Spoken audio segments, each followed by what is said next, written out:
The Caribbean, famous for its beaches and laid-back charm, is now the stage for a new global rivalry. Beneath the postcard-perfect surface, the region is caught in a struggle for influence between the United States and a rising China. For decades, America called the shots here. But now, China is making bold moves, investing billions, building infrastructure and offering generous loans. Critics warn of debt traps and lost sovereignty. While both powers eye the region's strategic shipping lanes and resources, the Caribbean's future is suddenly up for grabs.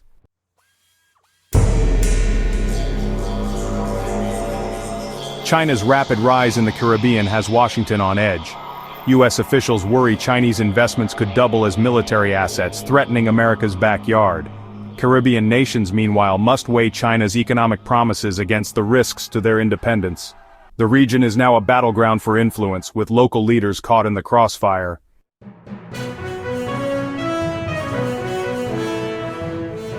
China's approach is all about soft power, money, not mandates.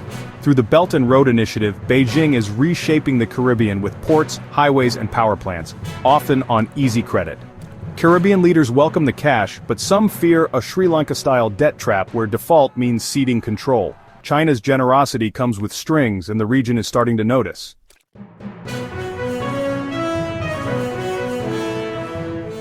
China's infrastructure push is strategic, not just cosmetic. Ports, energy, and telecom projects knit the region into China's global network, securing trade routes and influence. U.S. officials worry these assets could be repurposed for military use, raising the specter of a Chinese base in the Caribbean.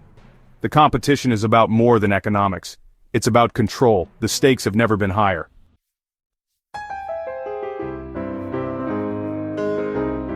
China's charm offensive goes beyond bricks and mortar.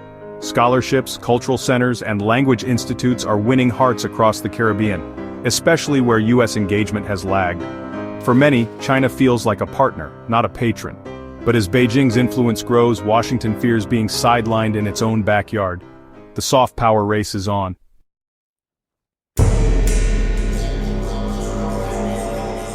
The U.S. long assumed the Caribbean was its turf, protected by the Monroe Doctrine. China's rapid expansion shattered that illusion, catching Washington off guard. Now U.S. officials worry about China's leverage, economic, political, and even military. The region's loyalties are no longer guaranteed.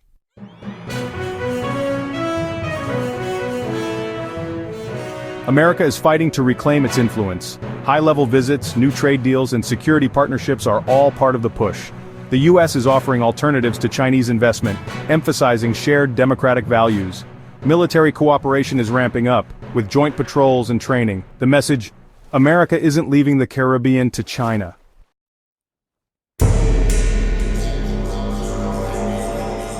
The U.S.-China rivalry in the Caribbean echoes the Cold War, but this time it's about economics and influence, not ideology.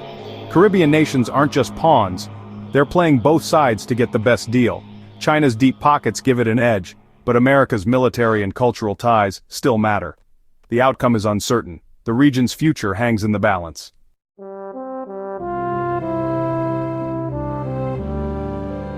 For Caribbean nations, great power rivalry brings both opportunity and risk. Chinese investment is welcome, but fears of debt and lost sovereignty linger. The region's colonial past makes leaders wary of new forms of dependence. America's focus on security threats often misses the region's real needs. Caribbean leaders want agency, not lectures. Navigating these pressures is a delicate balancing act.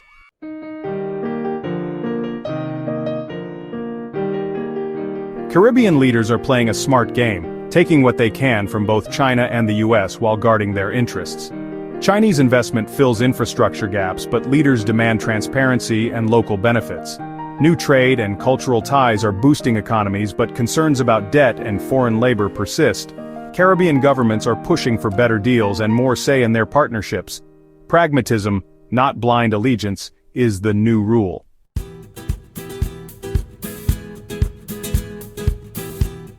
The U.S.-China rivalry has forced the Caribbean to become more agile and assertive. The region is leveraging its strategic location and international clout to extract concessions from both sides. Regional unity is key. Together, Caribbean nations have more bargaining power. Diversifying partnerships beyond the U.S. and China is essential for true independence. the Caribbean's future depends on smart diplomacy and self-reliance. In this new era, small states can punch above their weight.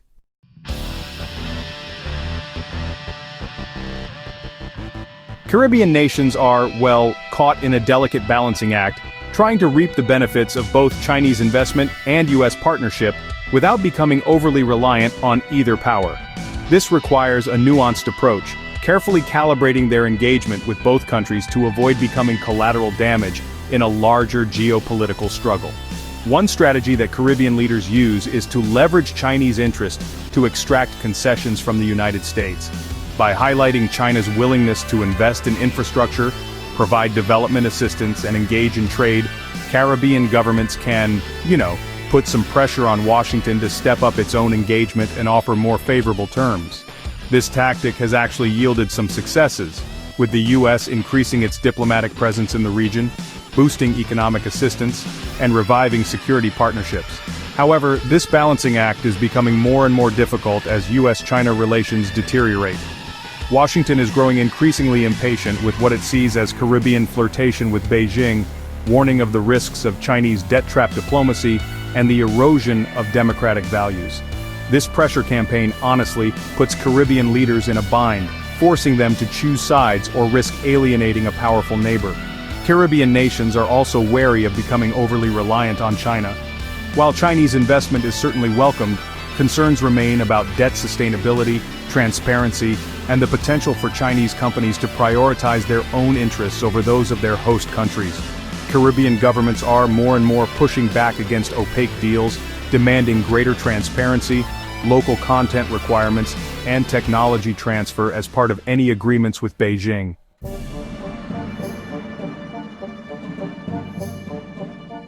The United States-China rivalry in the Caribbean is about far more than just influence over a few small island nations. The stakes are, honestly, pretty high for both superpowers, with implications for global trade, security, and the balance of power in the Western Hemisphere.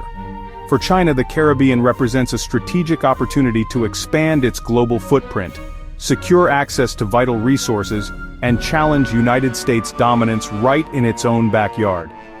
Chinese investment in ports, logistics infrastructure, and telecommunications networks is really part of a broader strategy to enhance its maritime power projection capabilities and secure its supply chains. A strong Chinese presence in the Caribbean also provides leverage over the United States, potentially complicating American military operations in the region and undermining its strategic position. For the United States, the Caribbean is considered a vital buffer zone, protecting its southern approaches and ensuring the security of its maritime trade routes. A significant Chinese presence in the region raises concerns about espionage, potential dual-use infrastructure, and the erosion of United States influence in a region long considered its backyard. The United States fears that China could use its presence in the Caribbean to support anti-American regimes, provide safe haven for criminals, or even establish a military presence that could threaten American interests. Beyond the geopolitical implications, the United States-China rivalry in the Caribbean also has significant economic implications. The region is home to vital shipping lanes, energy resources, and a growing tourism industry. Control over these assets would provide a significant economic advantage, potentially shifting the balance of power in the global economy.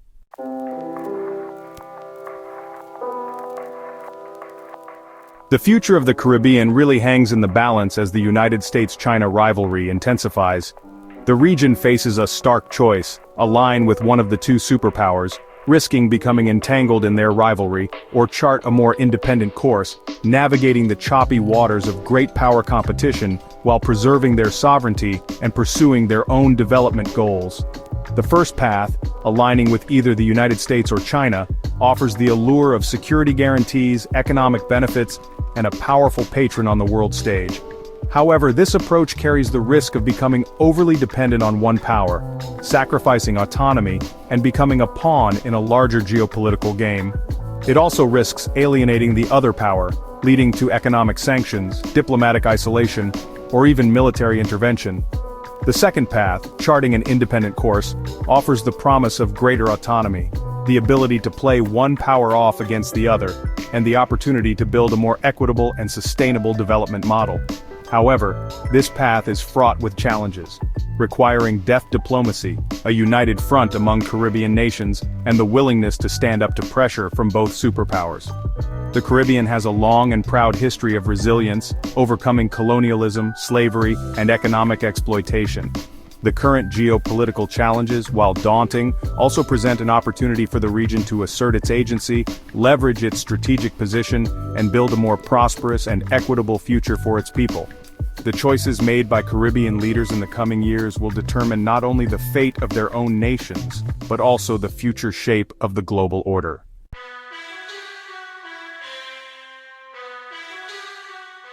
The Caribbean finds itself at a crossroads, a place both enchanting and precarious. Its legendary beauty, warm waters, and vibrant culture continue to captivate the world. Yet beneath this idyllic facade, a high-stakes geopolitical drama is unfolding, one that could reshape the region's destiny and send ripples across the international stage. The familiar narrative of the Caribbean as America's laid-back backyard is fading, replaced by a more complex reality, where new players, new ambitions, and new anxieties collide. China's emergence as a major force in the Caribbean is undeniable. Driven by its insatiable appetite for resources, markets, and global influence, Beijing has deployed its economic might with precision, targeting strategically important islands with promises of infrastructure development, trade deals, and generous loans. This charm offensive, fueled by the sheer scale of China's Belt and Road Initiative, has proven difficult to resist for many Caribbean leaders grappling with sluggish economies, crumbling infrastructure, and a sense of neglect from traditional partners.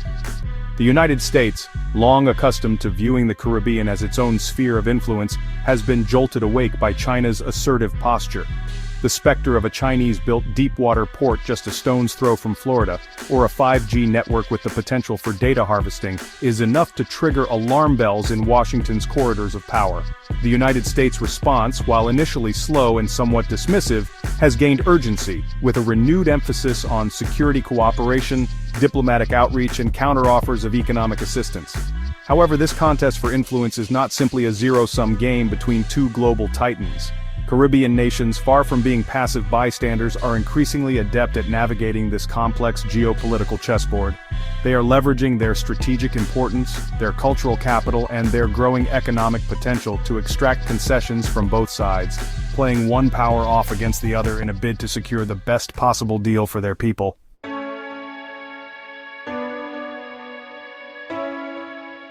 The crucial question now is, what path will the Caribbean choose? Will it be drawn into a tighter embrace with China, enticed by the promise of rapid economic development, but at the risk of becoming overly indebted and politically beholden to Beijing? Will it revert to a position of dependence on the United States, seeking security guarantees and economic support, but potentially sacrificing some of its autonomy and becoming enmeshed in a new era of great power rivalry? Or perhaps the most intriguing possibility, will the Caribbean forge a new path altogether? One defined by strategic independence, regional integration, and a commitment to its own vision of sustainable development.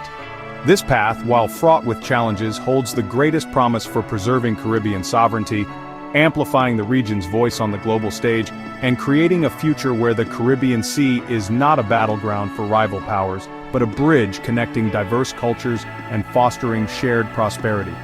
The outcome of this geopolitical drama will have profound implications, not just for the Caribbean, but for the wider world. The Caribbean, with its unique history, its strategic location, and its vibrant culture, has the potential to be more than just a pawn in a global power struggle.